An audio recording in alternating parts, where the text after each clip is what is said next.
5 de outubro de 2025. A mente. Caso Suzanne von Richthofen. Vamos a um dos casos criminais mais impactantes da história recente do Brasil. O assassinato de Manfred e Marisia von Richthofen, pais de Suzanne. Em 2002, o país foi surpreendido por um crime brutal, planejado pela própria filha do casal, em parceria com os irmãos Cravinhos. O cenário, a casa da família, em um bairro nobre de São Paulo. A motivação, conflitos familiares e interesses financeiros. Para disfarçar a execução, os jovens tentaram simular um assalto, mas a investigação logo desmontou a farsa. O caso ganhou repercussão imediata, não apenas pela violência, mas pela frieza de seus autores.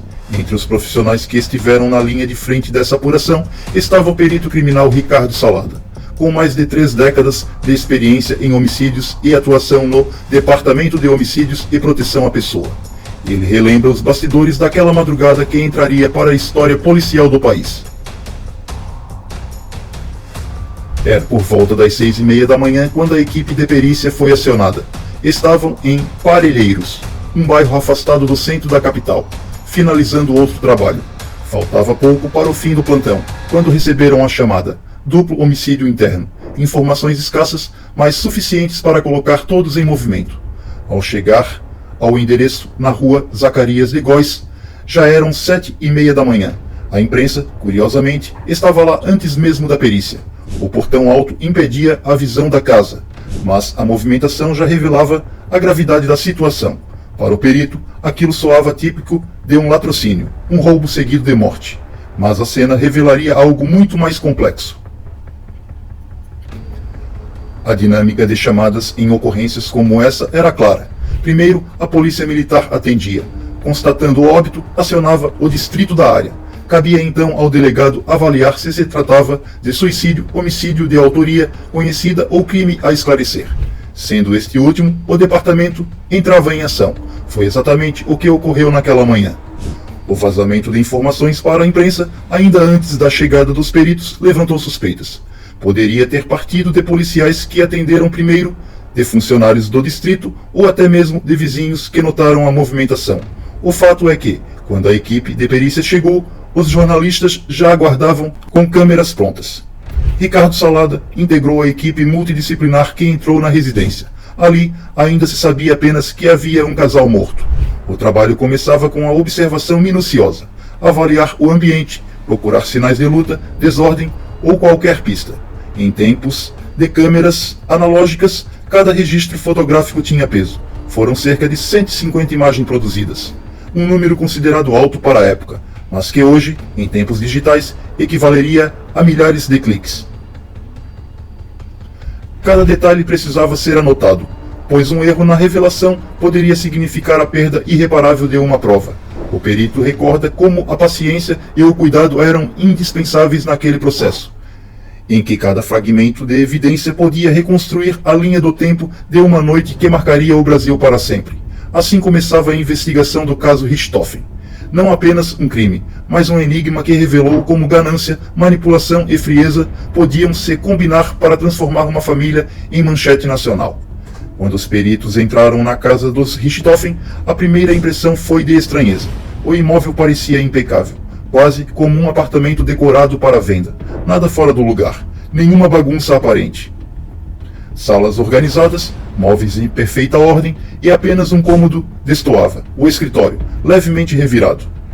No andar de cima, 3 suítes aguardavam a inspeção. No quarto de Andreas, o irmão mais novo, de Suzanne, havia um detalhe perturbador: almofadas cuidadosamente dispostas sob o cobertor. Como se alguém tivesse tentado simular a presença de uma pessoa dormindo, um artifício digno de cenas de cinema. Mas foi no quarto principal que o horror se revelou. Manfred, na cama, deitado de costas, o braço estendido para fora e próximo à sua mão, um revólver. À primeira vista, a cena parecia sugerir que ele havia tentado reagir, talvez alcançado a arma, sem tempo de disparar. Ao lado, Marisia estava com um saco plástico na cabeça. Em instantes, a hipótese inicial de um tiroteio caiu por terra. Ao examinar mais de perto, o perito notou algo terrível. Não havia disparos. As marcas na cabeça de Marísia denunciavam pancadas violentas, múltiplas, seguidas. Fragmentos ósseos e sangue entre os cabelos mostravam a brutalidade do ataque. A cena era tão chocante que a equipe decidiu aguardar a chegada da filmagem oficial da polícia para registrar tudo em vídeo, preservando cada detalhe. O corpo de Manfred também guardava pistas importantes. Seus pés estavam cruzados, indicando que, originalmente, ele dormia de lado quando foi surpreendido. Lesões leves na testa e na região temporal mostravam que tentara se mover, mas fora atingido antes de qualquer reação. Não houve luta, não houve defesa, apenas o impacto súbito da violência. Já Marísia sofreu golpes ainda mais brutais. A perícia identificou um detalhe revelador. O dedo médio da mão direita estava esmagado. Muitos imaginaram se seria uma lesão de defesa, mas não. Para que um osso fosse triturado daquela forma, a mão precisava estar apoiada em algo sólido, muito provavelmente sua própria cabeça, enquanto dormia com a mão sobre ela. No momento em que o agressor golpeou sua cabeça, o dedo foi esmagado junto, deixando a prova do ataque. As marcas não se restringiam aos corpos. A cabeceira da cama também registrava a fúria do agressor. Marcas de impacto, arranhões e sinais de golpes que erraram o alvo mostravam a violência incontrolada dos assassinos. Cada vestígio revelava que não se tratava de um crime de oportunidade, mas de uma execução planejada, fria e decidida. Era evidente. Aquele casal não foi surpreendido por ladrões. Não houve disputa, não houve resistência. Eles foram abatidos enquanto dormiam, indefesos por pessoas que tinham acesso à casa e conhecimento de sua rotina. A encenação do assalto começava a ruir diante das provas materiais. O trabalho minucioso da perícia, registrado em mais de 150 fotografias, um número incomum para a época das câmeras analógicas, seria fundamental para reconstruir a linha dos acontecimentos. Cada detalhe, cada mancha, cada lesão contava parte da história que os assassinos tentavam esconder. Naquele quarto silencioso, o cenário perfeito se desmanchava. Atrás da fachada de organização, havia um crime bárbaro, revelando que a violência não vinha de fora, mas de dentro da própria família. A cena do crime guardava detalhes que, à primeira vista, poderiam passar despercebidos. Entre eles, um resíduo escuro, quase negro, que chamou a atenção dos peritos. Era fundamental descobrir do que se tratava, porque essa análise poderia indicar o tipo de instrumento usado no ataque. Havia, no entanto, algo ainda mais intrigante: a posição dos corpos. O casal Richthofen estava deitado, lado a lado, como se tivesse sido abatido no mesmo instante. Para os investigadores, isso era revelador. Se apenas uma pessoa tivesse cometido o crime, inevitavelmente, ao atacar a primeira vítima, a outra teria se levantado, tentado fugir ou se defender. Mas não. Ambos foram surpreendidos deitados, sem reação. Isso só poderia significar uma coisa: havia pelo menos dois agressores, atacando de forma simultânea. A violência deixara marcas inconfundíveis. O quarto denunciava a direção dos golpes. Manchas de sangue e fragmentos cranianos espalhados pela cabeceira da cama indicavam o que os peritos chamavam de espargimento. Respingos projetados pela força das pancadas. Pela trajetória desses respingos, foi possível determinar com precisão a posição das vítimas. Marísia, por exemplo, estava deitada quando recebeu os golpes fatais. A prova estava na orientação das manchas. Esse tipo de análise funciona como uma matemática macabra, assim como a trajetória de uma bala revela a posição de quem atirou. O padrão dos respingos de sangue revela a posição de quem foi atingido. No caso, não havia dúvida. Os dois foram executados enquanto dormiam. Mas as pistas não estavam apenas nos corpos. O ambiente também contava sua versão. O closet do casal permanecia intacto, sem qualquer sinal de arrombamento ou busca apressada. Apenas uma cômoda, ao lado da porta, estava com uma gaveta aberta. Dentro dela, algumas bijuterias de baixo valor haviam sido espalhadas no chão.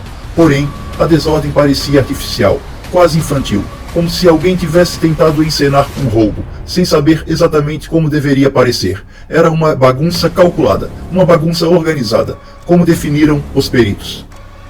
E havia um detalhe ainda mais revelador. Um dos armários do closet possuía um fundo falso. Ele estava mexido. Isso levantava uma pergunta crucial: como alguém que não conhecia a casa encontraria tão rapidamente esse compartimento secreto? Para a polícia, era claro. Só alguém íntimo do ambiente poderia saber da existência daquele esconderijo.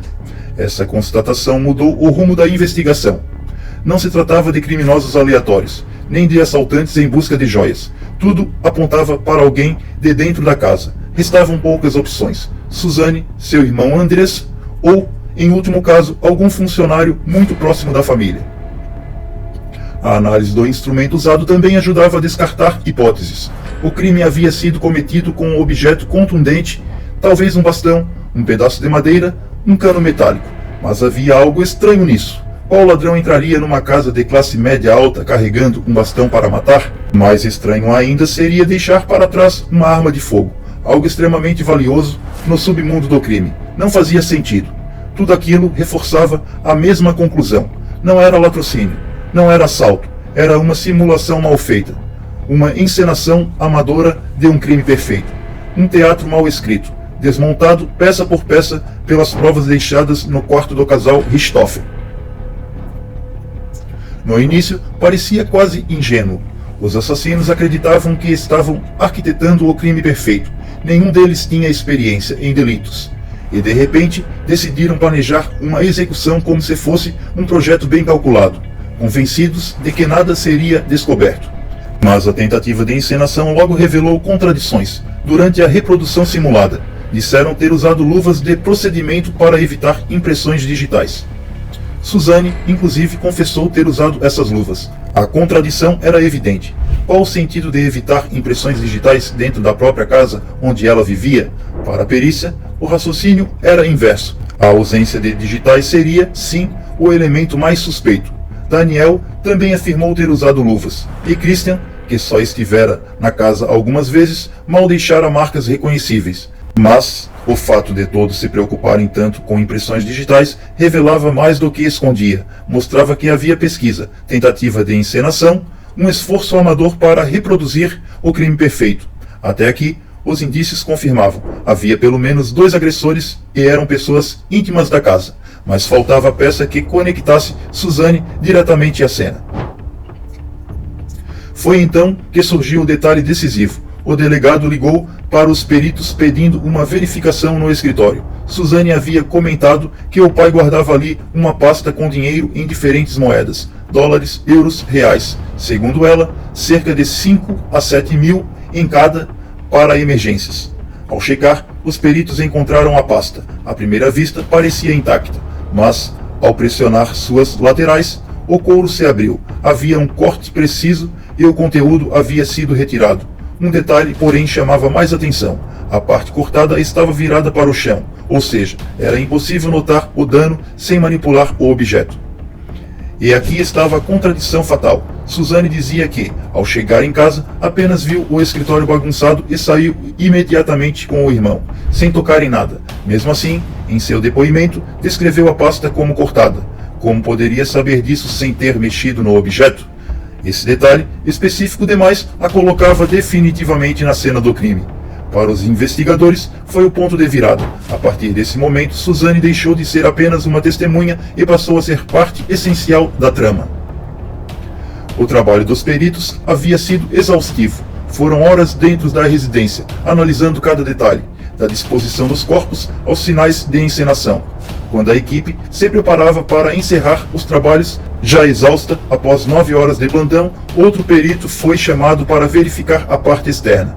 Era preciso confirmar se havia sinais de invasão, escalada, qualquer vestígio que sustentasse a hipótese de um roubo. A conclusão foi clara: não havia indícios de arrombamento. Nada sugeria a entrada forçada de estranhos. A simulação de latrocínio era cada vez mais frágil, desmontada peça por peça. O corte invisível da pasta de dinheiro, a ausência suspeita de impressões digitais, a encenação mal feita das bijuterias espalhadas, todos os detalhes apontavam na mesma direção. O crime não vinha de fora. Ele havia sido planejado e executado por quem conhecia profundamente cada canto daquela casa. Na rotina mecânica da perícia havia um protocolo que salvava vidas: a varredura. Entrar com calma, cômodo por cômodo, afastar a possibilidade de alguém ainda estar escondido. Foi nessa checagem rotineira que a equipe subiu ao andar íntimo da casa e encontrou o casal já sem vida. A cena, para quem precisava comunicar o impossível, era um problema prático e humano. Como dizer a uma jovem que seus pais haviam sido mortos? O policial demorou procurou palavras menos cruéis. Quando a notícia chegou a Suzane, a reação inicial foi simples e natural. Choro, confusão, a pergunta desesperada que qualquer filha faria: o que eu faço? Essa foi, por muito tempo, a versão aceitável. Era a reação que se espera de uma vítima, mas aos poucos outros elementos começaram a destoar desse roteiro. Em vez de gritar pela casa, procurando pelos pais, como faria alguém que acabara de encontrar a casa revirada, Suzane teria se comportado de maneira contida. Dias depois, em situações que chamaram a atenção da polícia, foi vista celebrando com Daniel. Abraços, beijos, colo, momentos que pareciam desafiar a dor e deveria atravessá-la. Enquanto a investigação corria, esses atos viraram sinais que reforçavam a desconfiança. O caso começou a revelar uma sequência de movimentos suspeitos.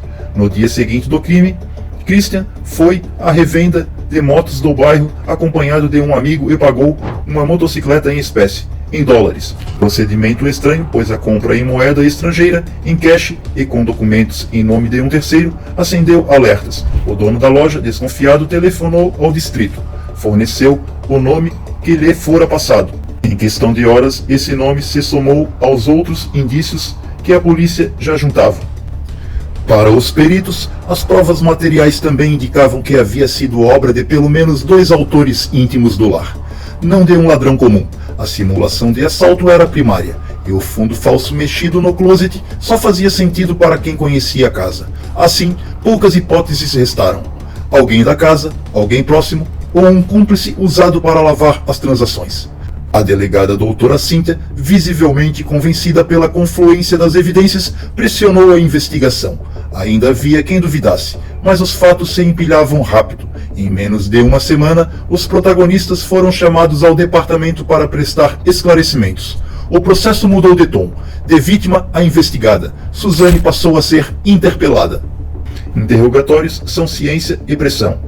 Técnicas experientes costuram contradições, repetem perguntas, voltam a pontos que não fecham. Quando as versões não resistem ao método, chega-se a um ponto em que o silêncio cede e as peças da narrativa se encaixam. Foi exatamente esse acúmulo de detalhes, comportamentos, transações, relatos e evidências técnicas que tirou o caseiro da surpresa. O que começou com uma noite de horror numa casa silenciosa virou uma investigação que desmontou, passo a passo, uma encenação.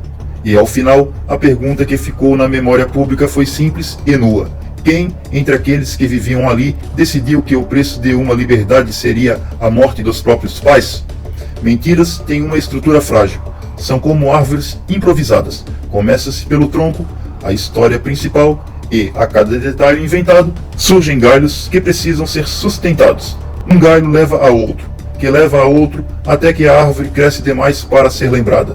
No início, o narrador da mentira se prende ao tronco, mas, quando pressionado, se perde nos ramos, que ele próprio criou. Investigadores experientes conhecem bem esse processo. Já ouviram centenas de versões repetidas em bares, esquinas e delegacias.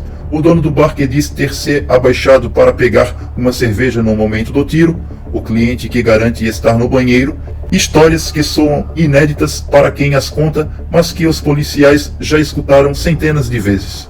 No caso de Suzane e os irmãos Cravinhos, o mecanismo foi o mesmo, uma tentativa de enrolar a polícia com versões contraditórias, frágeis e insustentáveis.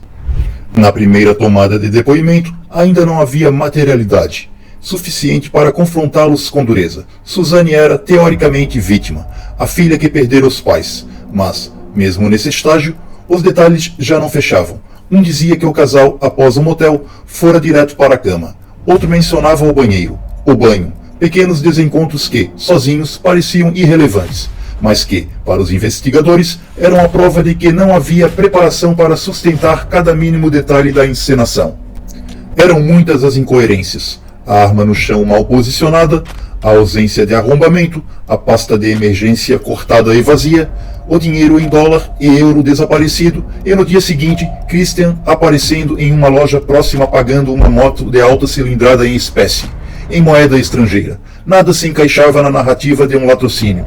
Tudo apontava para um crime doméstico, cometido de dentro para fora. A investigação, então, se transformou em um mosaico. Cada incongruência era guardada, cada detalhe anotado. Não se tratava de pressionar no calor da hora, mas de acumular provas para que, quando o interrogatório chegasse, não houvesse saída, e foi exatamente o que aconteceu. Uma semana depois, no departamento começaram os interrogatórios formais. Primeiro, Christian, depois Daniel, por último, Suzane. Técnicas de questionamento foram aplicadas. Voltar a pontos frágeis, cruzar informações, confrontar versões. É nesse momento que a árvore da mentira não resiste. O investigador insiste em um detalhe esquecido, cruza com outro depoimento, aponta a contradição, e o narrador se perde. Foi assim que a farsa ruiu. Não houve necessidade de colocar um contra o outro, no mesmo recinto. Bastou paciência, experiência e a soma de todos os dados levantados. Cada um deles, individualmente, acabou confessando. Suzane, Daniel e Christian admitiram participação no crime. Depois da confissão, veio a reprodução simulada. Pequenas diferenças apareceram. Suzane dizia que subira até o andar superior para acender a luz do hall, enquanto Daniel afirmava que ela ficara na metade da escada. Detalhes mínimos que já não alteravam a essência da história. A essa altura, todos estavam presos. O que começou como um teatro de versões frágeis terminou com a confissão dos três envolvidos. A árvore de mentiras, construída às pressas, não resistiu ao peso da própria contradição. Após o crime, o destino de Suzane e do irmão mudou radicalmente. Nos primeiros dias, foi o tio quem acolheu os dois, oferecendo abrigo no meio do caos. Mas esse arranjo durou pouco. Em questão de dias, Suzane estava de volta à mansão da família. E não estava sozinha. Lá estava Daniel, ao lado dela, como se nada tivesse acontecido. A cena era desconcertante. Quem chegava à casa encontrava Suzane e o namorado vivendo uma rotina aparentemente banal. Ele de bermuda, ela de biquíni, os dois à beira da piscina relaxando, como se aquele espaço não tivesse sido palco de um crime brutal. Dentro da casa, o contraste era ainda mais perturbador. O colchão do quarto dos pais havia sido jogado fora, não por carregar uma memória dolorosa, mas porque, segundo ela, estava fedendo. Não havia lágrimas, nem indignação, nem sequer repulsa pelo cenário, apenas uma frieza que chocava os investigadores. Enquanto se esperava que a filha estivesse devastada, tomada pelo trauma, Suzane parecia agir como uma anfitriã qualquer. Mostrava os cômodos, comentava sobre o que havia sido descartado, guiava os visitantes quase como uma cicerone. A distância emocional dela era evidente, não havia sinais de sofrimento, apenas indiferença. Com o tempo, os especialistas que analisaram seu comportamento começaram a levantar hipóteses. Psicólogos apontaram indícios de psicopatia. Suzane era descrita como alguém sedutora, não no sentido físico, mas mental. Tinha capacidade de conduzir o pensamento alheio, de convencer, de manipular narrativas para que os outros acreditassem na sua versão. Era como se conseguisse plantar ideias na mente de quem a ouvia. Essa habilidade de persuasão, unida à sua frieza, a tornava perigosa. Enquanto Daniel demonstrava sinais de arrependimento, um olhar de quem parecia carregar o peso do que havia feito, Suzane permanecia inabalável. Nos julgamentos, sua postura chamava a atenção, indiferente, quase como se o processo não tivesse relação com ela. Não havia nervosismo, não havia dor, apenas uma calma que não se explicava pela força de autocontrole, mas pela ausência de emoção. Com o rompimento da relação entre os dois, começaram as acusações cruzadas. Daniel afirmava que o crime fora planejado por Suzane. Suzane rebatia dizendo que a ideia tinha partido dele.